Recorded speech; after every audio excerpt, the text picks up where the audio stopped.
तो दोस्तों इस सेशन में हम जानेंगे आईपीसी की धारा 415 से 420 तक के बारे में। 415 से 420 तक की धाराओं में छल के बारे में बताया गया है। तो सबसे पहले हम देखेंगे धारा 415। तो दोस्तों कोई भी व्यक्ति छल करता है या छल क्या होता है धारा 415 में बताया गया है। तो इस पे कुछ पॉइंट पे गौर करेंगे कि छल क्या होता है और इसके अंतर्गत क्या आता है। तो कोई व्यक्ति छल करता है जब वह किसी व्यक्ति को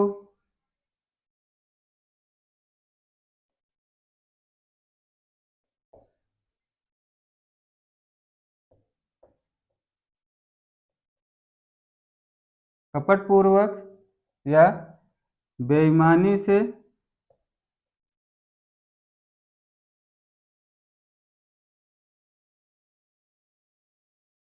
कोई संपत्ति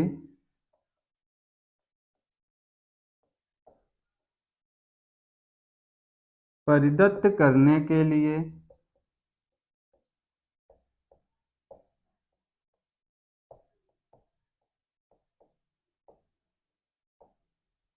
उकसाता है।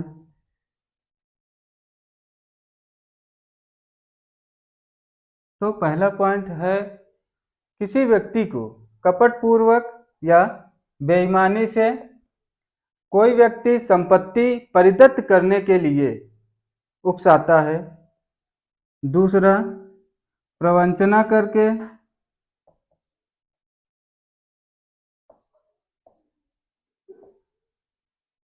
प्रवंचना का तात्पर्य अर्थ है कि जब कोई भी व्यक्ति सही तथ्य को छुपा के कोई कार्य करता है तो उसे प्रवंचना कहा जाता है, यानी सही तथ्य को छुपा लिया जाता है और एक मनगढ़ंत बातें बताई जाती है तो उसे प्रवंचना कहा जाता है।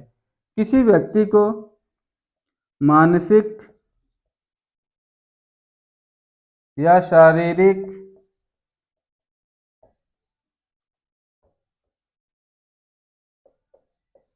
ख्याति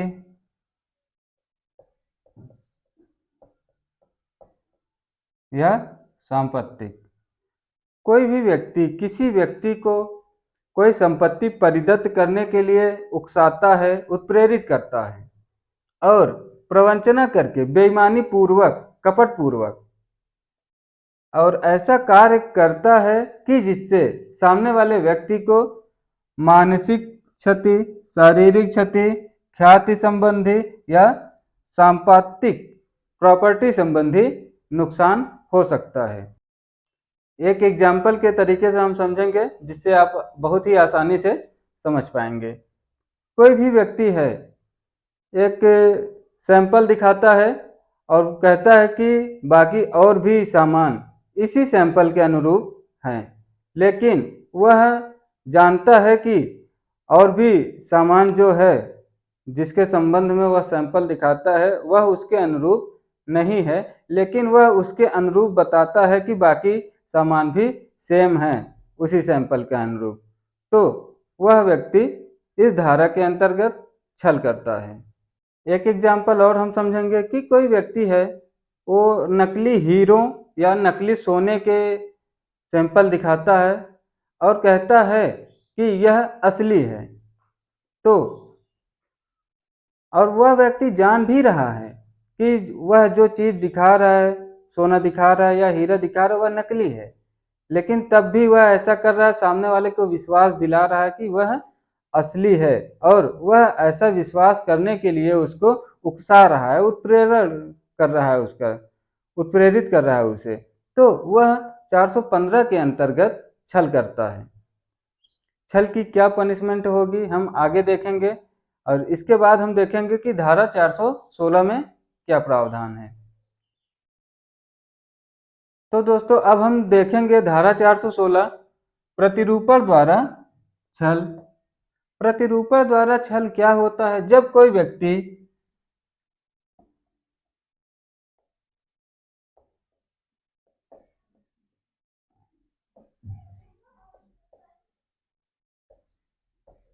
किसी अन्य व्यक्ति का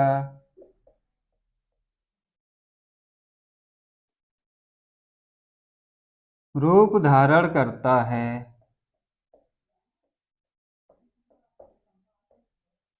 तो ऐसा करने वाला व्यक्ति प्रतिरूपण द्वारा छल कहा जाता है या प्रतिरूपण द्वारा छल करना कहा जाता है। कोई भी स्टूडेंट है जो परीक्षा में बैठने के लिए अप्लाई करता है, लेकिन बाद में किसी नकल माफिया के द्वारा किसी अन्य व्यक्ति को उस परीक्षार्थी की जगह पे दूसरे व्यक्ति को बैठाया जाता है, तो ऐसा करने वाला व्यक्ति धारा 416 के अंतर्गत अपराध करता है और उस परीक्षार्थी का प्रतिरूपण यानी रूप धारण करता है, तो वह इस धारा के अंतर्गत अपराधी माना जाएगा और प्रतिरूपण द्वारा छल करना कहा जाएगा। चुनाव के टाइम पे भी ऐसा बहुत होता है कि जिसका मतदाता सूची में नाम होता है, लेकिन या तो वह व्यक्ति बाहर कमाने के लिए गया होता है या वह उस व्यक्ति की मृत्यु हो चुकी होती है, लेकिन बहुत से लोग ऐसे व्यक्तियों की जगह पे अपने आप को वह व्यक्ति बताकर वोट डालने जाते हैं, मतदान करने जाते हैं। तो ऐसे करने वाले व्यक्ति भी इस धारा के अंतर्गत अभियुक्त माने जाएंगे और प्रतिरूपण द्वारा छल करना कहा जाएगा। तो दोस्तों, उम्मीद है कि बहुत आसानी से आप लोग समझ पा रहे होंगे और अब हम आगे बढ़ेंगे, देखेंगे कि धारा 417 में क्या है।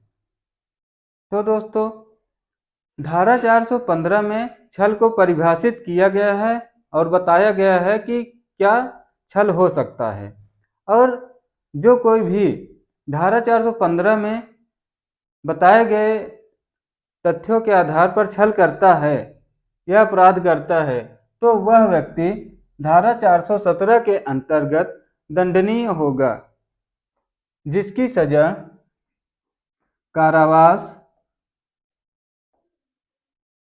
जिसकी अवधि 1 वर्ष तक हो सकती है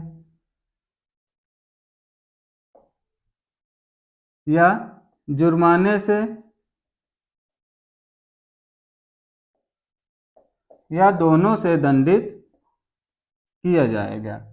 तो जो कोई भी धारा 417 के अंतर्गत अपराधी पाया जाता है या अपराध करता है, तो ऐसा करने वाले व्यक्ति को कारावास, जिसकी अवधि 1 वर्ष तक हो सकेगी, या जुर्माने से या दोनों से दंडित किया जाएगा। यानी कारावास भी हो सकती है और जुर्माने से भी दंडित किया जा सकता है, या दोनों अलग अलग भी हो सकती है।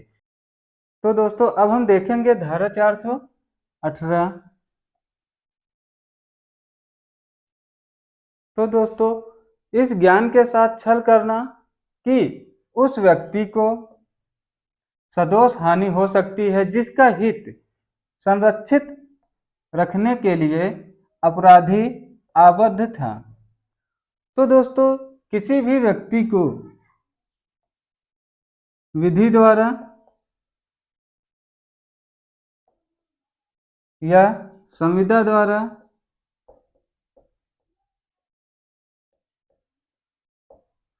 किसी हित का, किसी प्रॉपर्टी का या किसी संपत्ति का संरक्षण करने के लिए उसको जिम्मेदारी सौंपी जाती है, और उसके बावजूद वह व्यक्ति छल करता है, और यह जानते हुए कि उस व्यक्ति को ऐसा करने से उस व्यक्ति को सदोष हानि होगी या सदोष हानि हो सकती है। तो जो कोई भी धारा 418 के अंतर्गत इस प्रकार का छल करता है और वह व्यक्ति अपराधी उस हित का संरक्षण करने के लिए आबद्ध होता है, या तो विधि द्वारा या संविदा द्वारा, उसके बावजूद इस धारा के अंतर्गत अपराध करता है, इस आशय के साथ छल करता है कि उसको सदोष हानि हो सकती है, तो ऐसा करने वाले अभियुक्त को, अपराधी को कारावास, जिसकी अवधि 3 वर्ष तक हो सकती है या जुर्माने से या दोनों से दंडित किया जाएगा। तो दोस्तों, जो कोई भी धारा 418 के अंतर्गत अपराध करता है और उस संपत्ति का हित संरक्षित जो है उसका संरक्षण करने के लिए आबद्ध होते हुए भी इस धारा के अंतर्गत अपराध करता है, तो ऐसे अपराधी को कारावास, जिसकी अवधि 3 वर्ष तक हो सकती है, या जुर्माने से या दोनों से दंडित किया जाएगा। तो अब हम देखेंगे धारा 419। तो दोस्तों, धारा 419 में प्रतिरूपण द्वारा छल के लिए दंड का प्रावधान है। तो जो कोई भी व्यक्ति धारा 416 में प्रतिरूपण द्वारा छल करता है,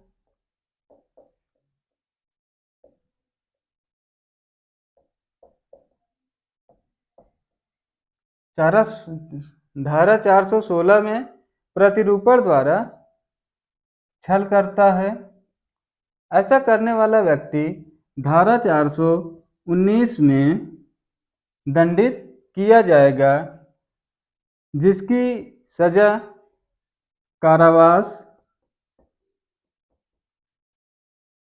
जिसकी अवधि 3 वर्ष तक हो सकती है, या जुर्माने से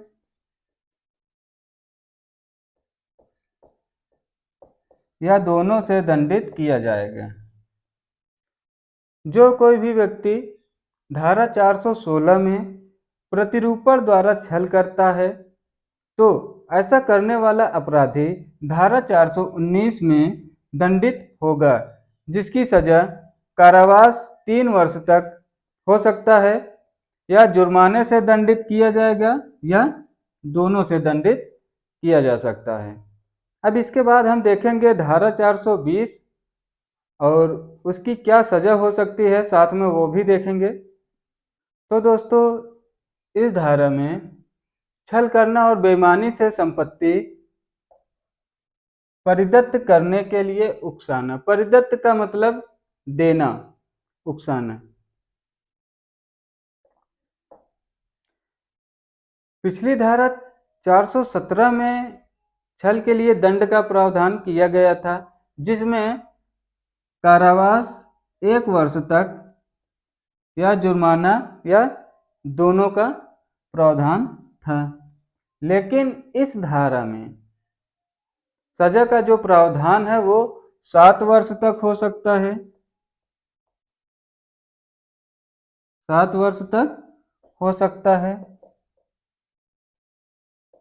धारा 417 और धारा 420 में थोड़ा सा डिफरेंस है, जो हम बहुत ही आसानी से समझने की कोशिश करेंगे। एक एग्जाम्पल लेते हैं और उसके बाद देखते हैं। ए नाम का व्यक्ति बी को एक नकली हीरे का सैंपल दिखाता है।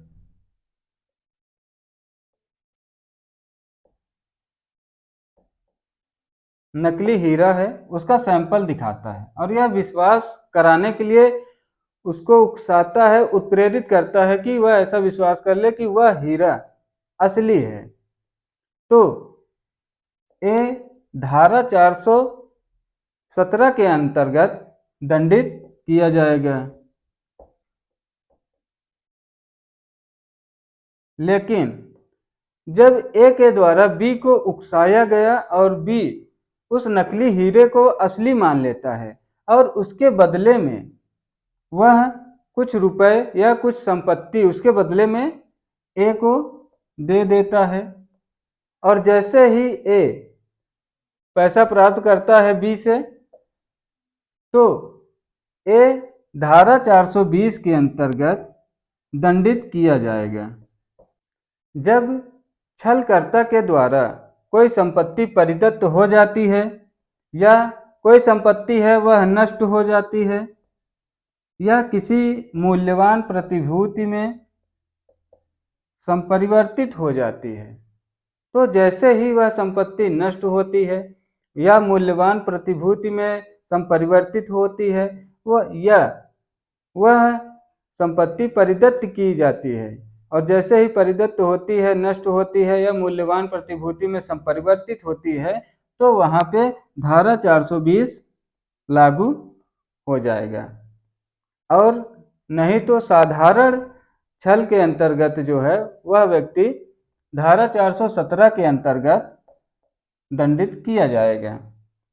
तो दोस्तों, बहुत ही आसानी से आप लोग समझ गए होंगे कि धारा 417 में क्यों 1 वर्ष तक की सजा हो सकती है, और धारा 420 में सजा का जो प्रावधान है वो 7 वर्ष तक हो सकता है, और जुर्माने से भी दंडित किया जाएगा।